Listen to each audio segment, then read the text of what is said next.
아멘.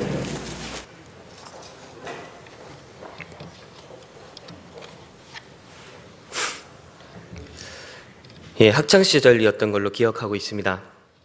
학교 수업을 마치고 집으로 돌아와 TV를 틀었는데 웬 영화의 한 장면이 나오고 있었습니다. 도심 한가운데 우뚝 쏟아있는 빌딩에 비행기가 그대로 돌진해서 충돌하는 장면이었습니다. 근데 다시 보니 영화 채널이 아니고 뉴스 채널이었습니다. 영화의 한 장면이 아니라 실제로 비행기가 고층 빌딩에 그대로 충돌하는 장면이었던 것이지요. 자칭 세계 수도라고 일컬어지며 세계 금융시장의 중심인 뉴욕시 한복판에서 눈으로도 보고도 믿기 어려운 비행기 테러가 일어났던 것입니다. 바로 2001년에 일어났었던 9.11 테러입니다.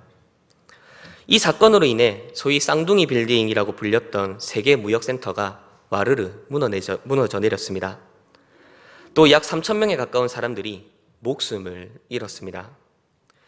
이 희생자들과 유족들을 애도하고 추모하는 물결이 미국 전역으로 확대되었습니다. 또 미국뿐만 아니라 전 세계적으로 추모와 애도의 행렬이 계속해서 이어졌었습니다. 이때 이 미국 사회가 그리고 뉴욕시가 이 테러의 충격과 슬픔을 씻어내기 위해 했던 일은 무엇이었을까요? 이전 무역센터보다 더 크고 화려한 건물을 짓는 것이었습니까? 아니었습니다. 이때 미국과 뉴욕시가 택한 방법은 바로 쌍둥이 빌딩이 무너져 내린 바로 그 자리에 희생자들을 추모하기 위한 기념비와 박물관을 조성하는 일이었습니다. 전 세계에서 가장 땅값이 비싼 곳, 요즘 젊은 세대 표현으로 가장 핫플레이스인 바로 그곳에 추모와 애도의 공간을 마련해 둔 것이지요. 만약 실용성과 효율만 따지고 생각을 한다면 이것보다 더 어리석은 결정은 없을 것입니다. 하루에도 수십억, 수백억, 수천억을 벌어들일 수 있는 바로 그 공간에 그저 희생자들을 추모하기 위한 공간을 마련해 두고 그저 놀려두고 있다니. 그리고 바로 그런 일들을 실용주의와 자본주의의 상징과도 같은 나라, 미국, 거기서도 심장보라 할 수 있는 뉴욕 맨하탄 한복판에서 이런 공간을 마련해 둔다는 것이 참으로 놀랍기만 합니다. 미국과 뉴욕시가 그 금싸라기 같은 그 땅을 그렇게 비실용적이고 비효율적인 공간으로 내버려 둔 것은 그들 나름대로의 메시지를 전하고 싶었기 때문이겠지요. 실용주의와 자본주의 한복판 같은 곳에서 모든 것이 시장의 논리로 돌아가는 그곳에서도 그곳에 있는 사람들에게 사람의 심장이 있다는 것을 말해주고 싶었던 것 같습니다.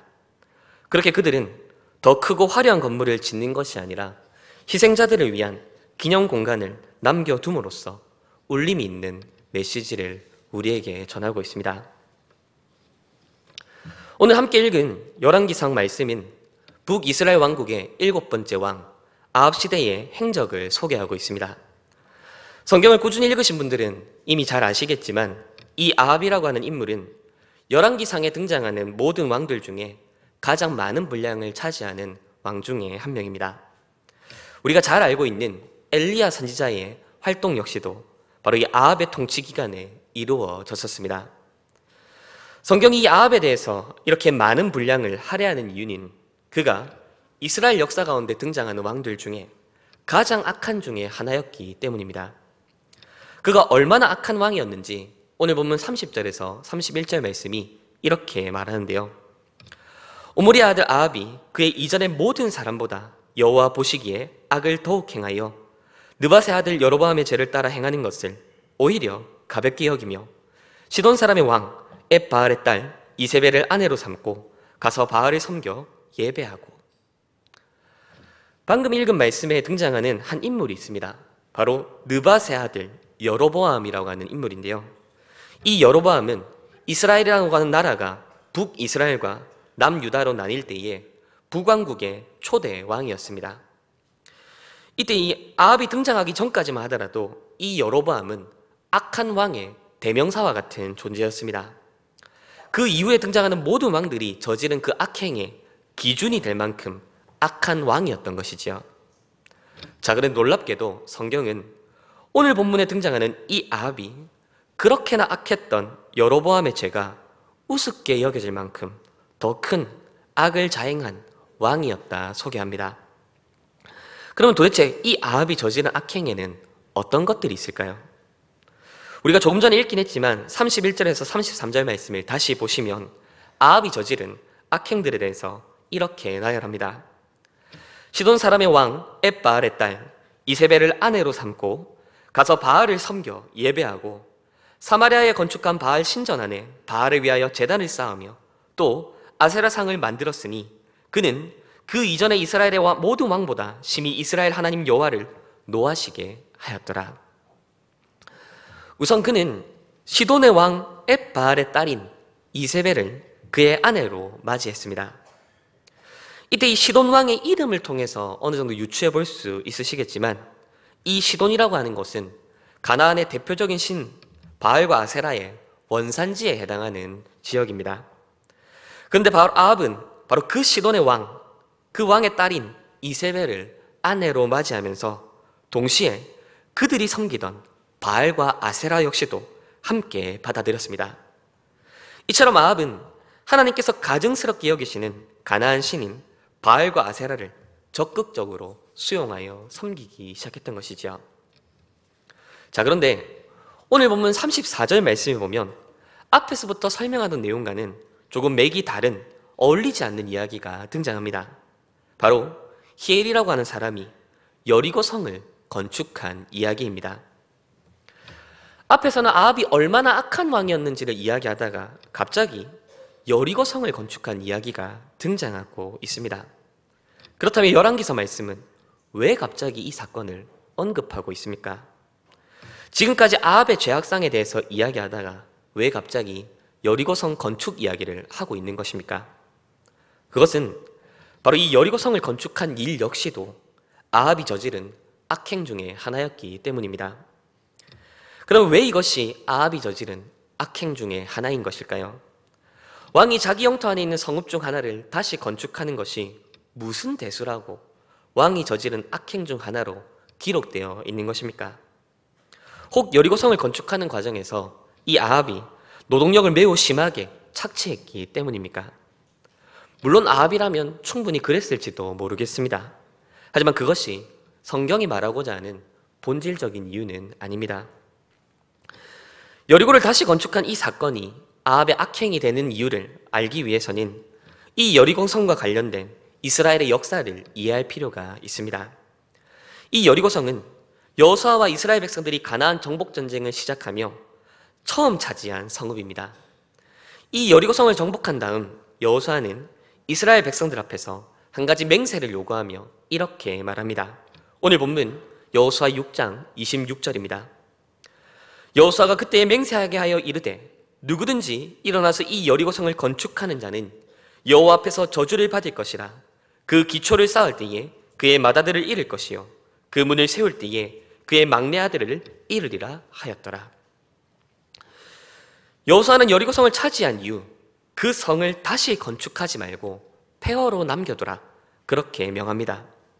심지어 만약 이 여리고성을 다시 쌓는 자가 있다면 그에게 하나님의 저주가 임할 것이다 그렇게 엄포합니다. 그럼 도대체 왜 여호수아는 이 여리고를 폐허로 남겨두라 그렇게 말한 것일까요? 사실 상식적으로만 생각하면 이 여리고를 그냥 폐허로 내버려 두는 것은 너무나도 어리석은 결정입니다. 왜냐하면 이 여리고라고 하는 지역은 군사적으로나 정치적으로나 외교적으로나 경제적으로 너무나도 활용도가 높은 지역이었기 때문이지요. 여리고 동편으로는 왕의 대로라고 하는 도로가 펼쳐져 있었습니다. 당시 사람들의 왕래가 가장 많은 주요 교통로였습니다. 또한 서쪽으로는 지중해를 향해 펼쳐져 있는 세 갈래 길이 있었습니다. 바로 이 길을 통해 외교와 경제 활동에도 매우 유용한 지역이었습니다. 또 큰 수원지를 지니고 있는 천연 요새와도 같은 지역이었습니다. 한번 성곽을 세워놓으면 그리고 방어를 하기로 마음먹으면 난공불락에 가까운 그런 성읍이었지요. 이처럼 여리고를 다시 재건하지 않고 폐허로 그저 남겨두는 것은 오히려 매우 어리석고 미련한 일로 여겨질 만한 그런 일이었습니다. 이런 면에서 보면 앞에서 아합이 여리고 성을 다시 건축하기로 결정했다라고 하는 것은 그가 한 나라의 왕으로서 얼마나 지혜롭고 훌륭한 결정을 한 것인지 확인할 수 있지요. 정치적으로나 경제적으로 그리고 외교적으로나 군사적으로 모든 면에 있어서 전략적 요충지에 해당하는 이 여리고를 그저 폐허로 남겨두는 것이 얼마나 어리석게 여겨졌겠습니까? 그래서 아합은 건축가 히엘에게 명령하여 무려 530년 동안 가까이 폐허로 버려져 있었던 그 성읍을 다시 재건한 것입니다. 자, 그러면 도대체 왜 여호수아는 이처럼 효용 가치가 높은 여리고를 폐허로 버려두라 그렇게 말한 것일까요? 그것도 저주의 맹세까지 하며 그 성읍을 폐허로 남겨두라 말하고 있는 것입니까? 그것은 바로 이 여리고성이 이스라엘 백성들에게 가지고 있는 상징성 때문입니다. 다들 잘 아시겠지만 이 여리고성은 이스라엘 백성들이 가나안 정복 전쟁을 시작하면서 첫 번째로 차지한 성읍입니다. 그것만으로도 충분히 기념할 만한 성읍이라 할 수 있죠. 하지만 이스라엘 백성들에게 이 여리고는 단순히 처음 차지한 성읍이라고 하는 그 의미만 지니고 있었던 것이 아니었습니다. 이 여리고성은 이스라엘 백성들이 처음 차지한 성읍이었을 뿐만 아니라 온전히 하나님의 은혜로 차지한 성읍이었습니다. 이 여리고성을 정복하는 과정에서 이스라엘 백성들이 한 일이란 무엇이었습니까? 수십만, 수백만 명의 사람들이 성벽에 달라붙어서 성벽을 무너뜨렸습니까? 아니면 크고 강한 공성병기를 사용하여 그것을 가지고 성벽을 무너뜨렸습니까? 아닙니다. 이스라엘이 한 일은 아무것도 없었습니다. 그저 하나님께서 명령하시는 바를 따라 하루에 한 바퀴씩 6일 동안 돌고 마지막 7째 날에는 7바퀴를 성 주변을 도는 것 외에 그들이 한 일은 아무것도 없었습니다. 즉 여리고성을 차지하는 이 과정에서 이스라엘 백성들이 한 일이란 아무것도 없었습니다. 그저 하나님께서 말씀하시는 바를 따라 성 주변을 걸은 것밖에 없었지요. 그때 하나님께서 친히 여리고성을 무너뜨려 주신 것입니다. 이처럼 이 여리고성은 온전히 하나님의 은혜로 말미암아 차지하게 된 첫 번째 성읍이라고 하는 의미를 가지고 있습니다. 그리고 자연스럽게 여기에는 더 중요한 의미가 들어있는데 그것은 앞으로 이스라엘 백성들이 감당해야 될 가나안 정복 전쟁의 성패 역시도 바로 이 하나님의 은혜에 달려있다라고 하는 것을 보여주는 성읍이라는 것이죠. 여리고성이 무너져 폐허로 남겨져 있는 그 모습에 바로 그 의미가 고스란히 녹아 있었던 것입니다. 그래서 여호수아는 이 여리고성을 무너진 폐허로 남겨두라 그렇게 말했습니다. 저주의 맹세까지 요구하며 그 성읍을 폐허로 남겨두라 말합니다. 바로 그 무너져 폐허가 되어버린 그 여리고의 모습에 하나님의 은혜의 역사가 새겨져 있었기 때문입니다. 그리고 우리는 바로 여기서 이 아합이 여리고를 재건한 이 일이 왜 그의 악행이 되는지를 발견할 수 있습니다.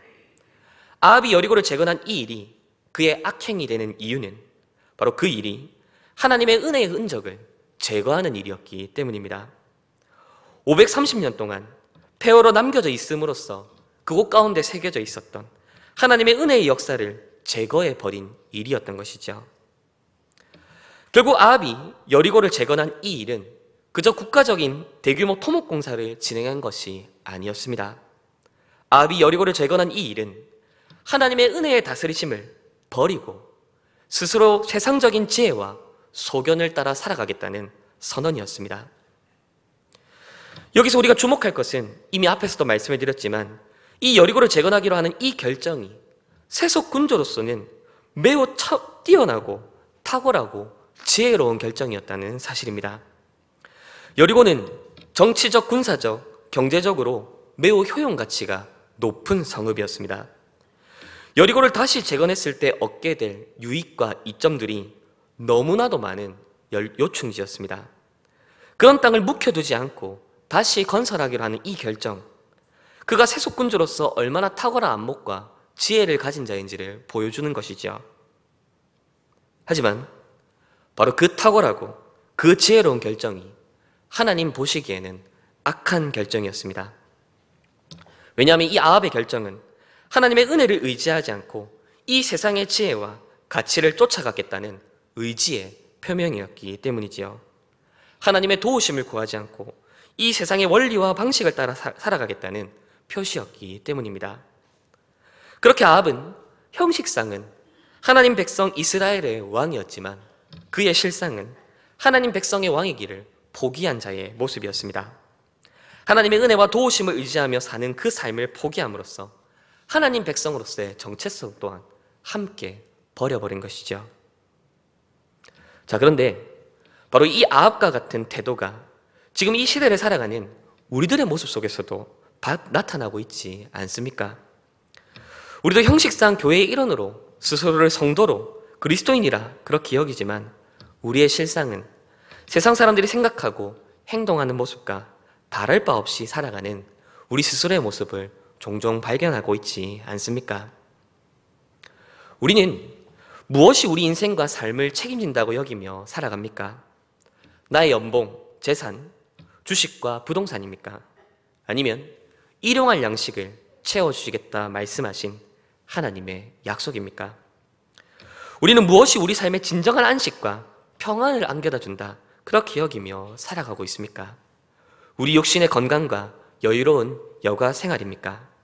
아니면 그리스도로 말미암아 하나님께서 우리의 아버지가 되어주신다라고 하신 복음의 진리입니까? 우리가 우리 자녀들에게 가장 물려주고 싶은 것은 무엇입니까? 남부럽지 않게 살아갈 수 있을 만한 넉넉한 재물과 사회적 지위입니까? 아니면 어떠한 상황과 형편 속에서도 우리의 도움이 되시는 하나님을 의뢰하며 살아가는 굳건한 믿음입니까? 제가 중고등부를 지금 담당하고 있기 때문에 우리 중고등부 친구들을 예로 들어보겠습니다.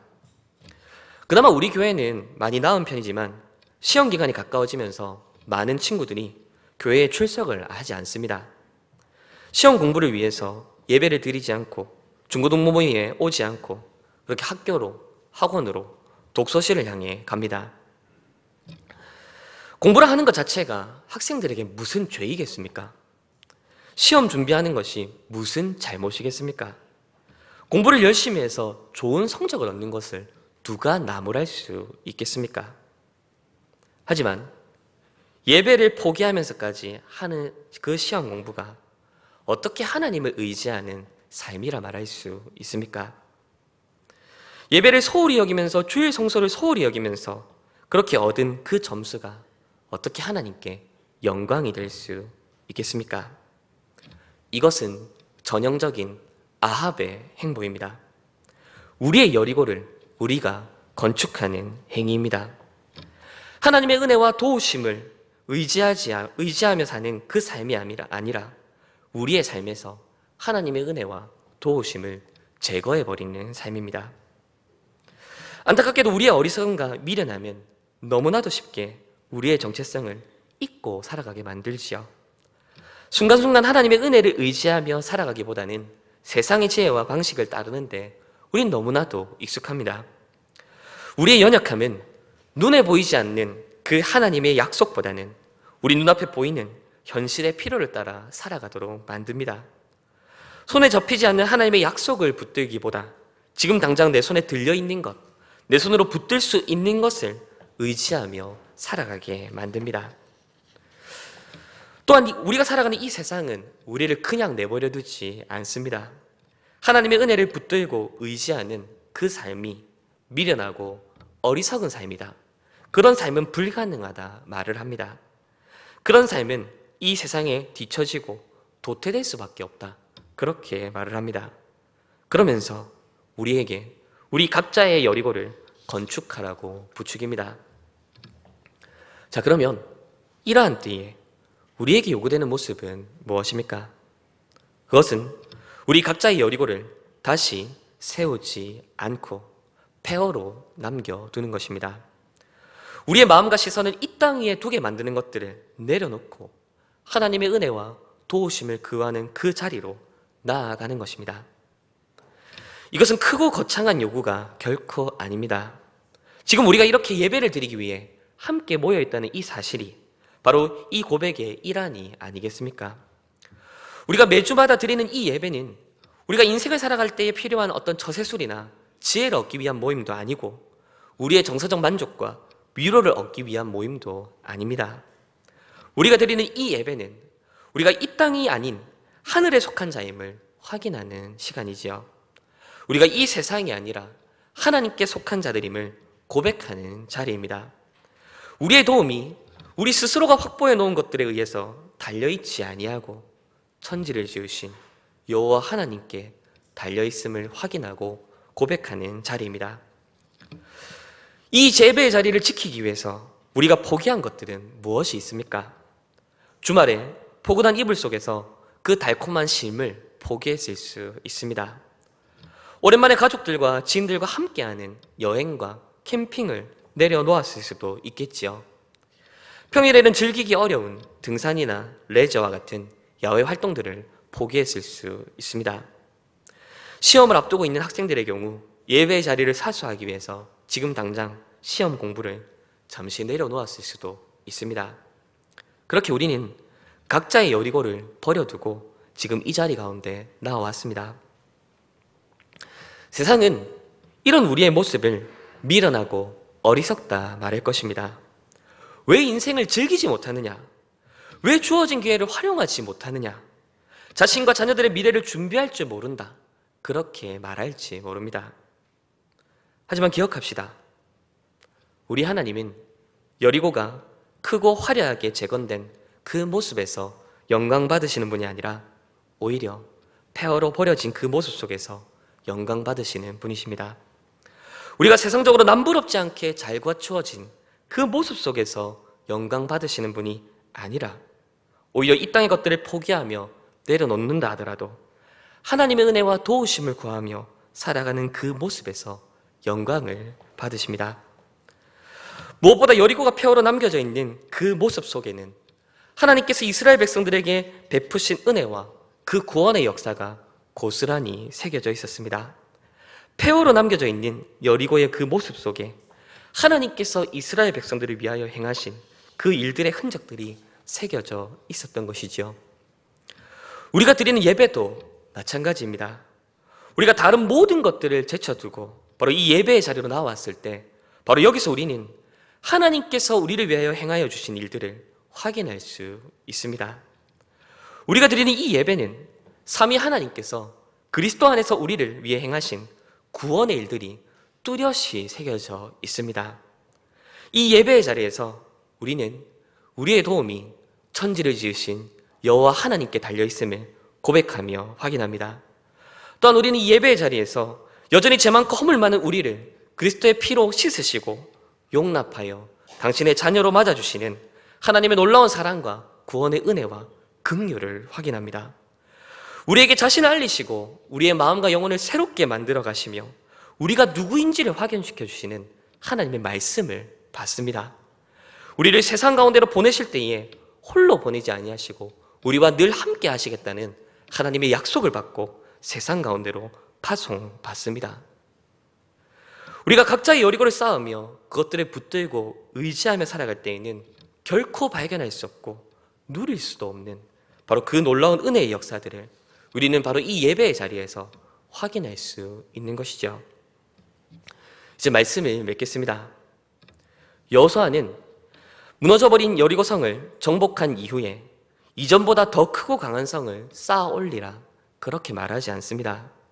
오히려 여호수아는 이스라엘 백성과 그 후손들에게 여리고를 무너진 폐허로 버려두라 말합니다. 왜냐하면 여호수아가 이스라엘 백성들과 그 후손들에게 물려주고 싶었던 것은 효용 가치가 높은 크고 강한 성읍이 아니라 하나님의 은혜를 신뢰하는 믿음이었기 때문입니다. 여호수아가 전수해주고 싶었던 것은 외적으로 잘 갖추어진 환경과 조건이 아니라 하나님의 은혜와 도우심을 인정하며 구원의 역사를 바라보는 신앙이었기 때문입니다. 하지만 안타깝게도 아합은 바로 이 여호수아가 여리고를 폐허로 남겨두는 것을 통해 전달하고자 했던 그 신앙을 정면에서 제거해버렸습니다.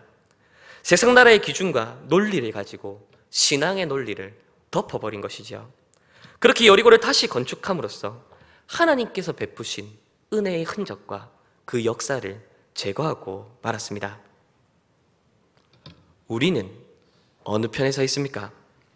우리는 여호수아의 편에 서 있습니까? 아니면 아합의 편에 서 있습니까? 우리는 세상의 기준과 가치를 따라 신앙의 논리를 부정하는 자들입니까? 아니면 세상의 기준과 그 조건들을 포기하고서라도 신앙의 논리와 그 가치를 따라 살아가는 자들입니까? 우리는 우리 각자의 여리고를 세우는 데에 혈안이 되어 있는 자들입니까? 아니면 여리고를 포기하고 하나님의 은혜와 도우심을 구하는 자들입니까? 바라기는 우리 각자의 여리고를 내버려 두고 하나님의 은혜와 그 도우심을 구하는 자리로 나아가는 우리가 되길 바랍니다. 이 세상의 다양한 유익과 즐거움의 기회를 포기하고서라도 하나님의 은혜와 도우심이 있는 바로 이 예배의 자리를 사수하는 우리가 되길 바랍니다. 그렇게 앞으로의 삶을 언제까지나 하나님의 은혜와 도우심을 구하며 살아가는 저와 우리 성도님들 그리고 우리 언약의 자녀들 되기를 주님의 이름으로 축원드립니다. 기도드리시겠습니다. 말씀하신 아버지 하나님, 이 시간도 우리에게 예배를 허락하시고 말씀으로 찾아오시고 우리의 무지와 우리의 어리석음을 깨우치시고 주의 진리를 깨달아 알게 하시니 참으로 감사합니다. 여호수아가 이스라엘 백성들에게 하나님의 도우심과 은혜를 의지하는 믿음을 전수해 주기 위해 여리고를 폐허로 남겨두라 말하였던 것처럼 우리 역시도 우리 각자의 여리고를 내버려 두고 하나님의 은혜와 도우심을 구하는 예배의 자리로, 교회의 모임으로, 성도의 교제의 자리로 나아갈 수 있는 저희들 되게 하여 주시옵소서. 때로 우리의 어리석음과 연약함, 우리의 부족으로 말미암아 하나님의 도우심과 은혜를 인정하지 못하고 기억하지 못하고 잊고 지낼 때가 너무나 많습니다. 그러한 때에도 우리에게 그 은혜를 기억하도록 하시기 위해서 우리에게 베풀어 주신 은혜의 방편들, 예배, 말씀, 성찬, 세례, 성도의 교제, 기도와 같은 이 은혜의 방편들을 부지런히 활용함으로써 하나님께서 우리 가운데 새겨두신 하나님의 놀라운 구원의 역사를 기억하며 나아가는 우리가 되게 하여 주시옵소서. 감사드리며 우리 구주 예수 그리스도의 이름으로 기도드립니다. 아멘.